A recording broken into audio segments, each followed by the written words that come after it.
Narito ang pinakakumpletong bersyon ng The Tree of Answers. Sa Tagalog, isinulat ng malikhain batay sa mga pahiwatig mula sa mga naunang source at may karagdagang simbolismo at aral.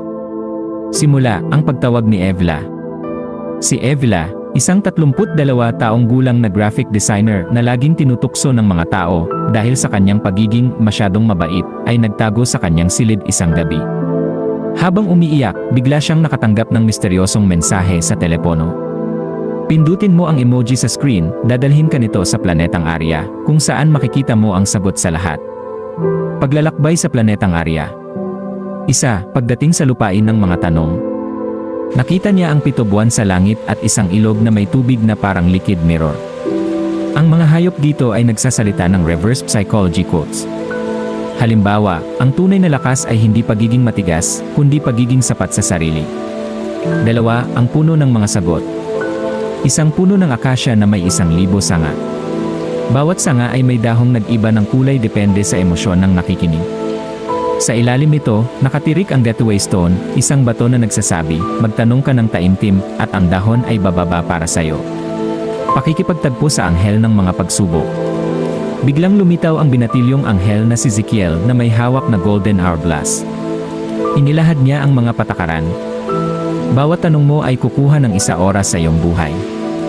Mag-ingat sa mga hinihingi mong katotohanan. Unang tanong. Evla, bakit ako laging napag-initan kahit wala naman akong ginagawang masama?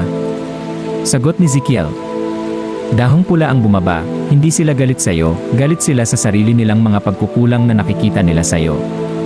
Ikalawang tanong. Evla, paano ko malalampasan ang pangungutya nila? Sagot ni Ezekiel.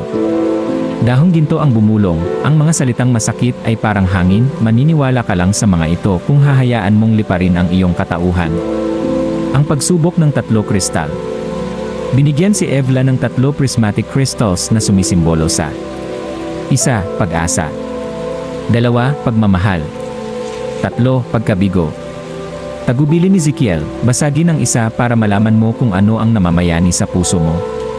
Nang basag ni Evla ang black crystal, lumabas ang liwanag na puti, ang iyong mga pagkabigo ay nagtago ng liwanag ng resiliyensya. Ang lihim ng puno.